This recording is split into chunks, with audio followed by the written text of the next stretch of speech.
Hi, I'm Evan Pantazi. Today I wanted to answer an important question, and this is a very important video if you've been watching these videos on this channel and or the subscription at Kyusho.com. The question was from Richard Bryan, and he was looking at a film that one of the Shihans had done on the breakdown, the Kyusho breakdown of Basai Kata.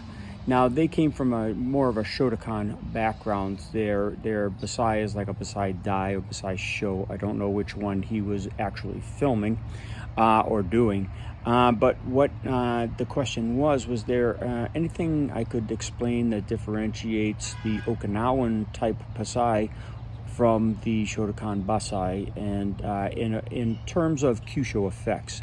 Now, the kata doesn't matter, okay? I do an expose on this channel. I broke it down into, I don't know, maybe 20 pieces. Oyata's more Okinawan style Basai kata. And the effects aren't reliant on the kata. It's not reliant on your stances. It's not relying on fire, metal, wood, like so many proponents would have you believe.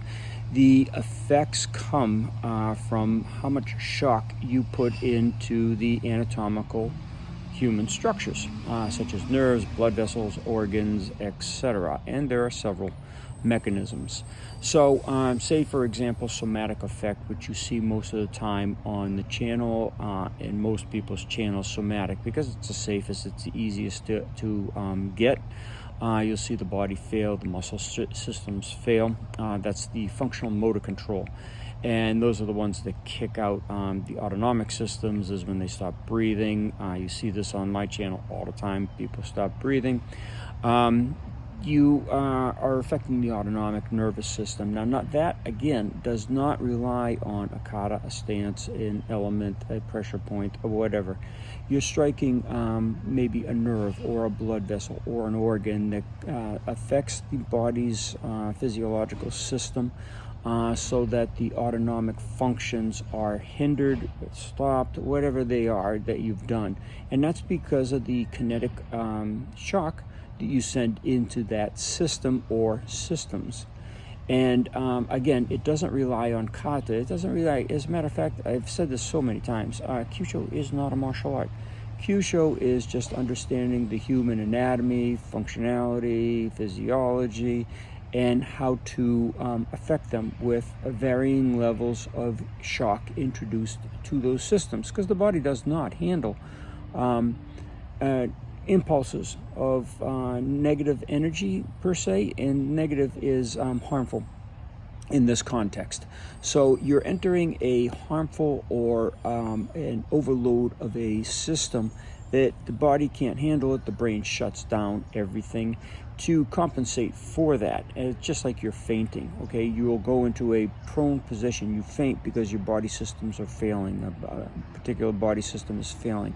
You go into the prone position so that the body can stabilize itself. And that's all Kyusho is. And it does not rely on a specific martial art. It's just how you access. If you're a Brazilian Jiu-Jitsu player, for example, you go at it in your Brazilian Jiu-Jitsu techniques, okay? And your plans, your strategies, your however you want to look at it. If you're a karate advocate, then you do karate. And same thing with Wing Chun, Tai Chi, Bagua, anything you want to put, you can put the Kyusho in. And that's why this information is so valuable. It's not a martial arts style. It's not to say that anyone in Kyusho is better than anybody else. All it is we understand how to get to these sensitive targets and how to make them affect the person's functional systems. So that's what Kyusho is, and to answer your question, this is not reliant on kata. Kyusho is an independent source of knowledge, and how you utilize it is in your own hands.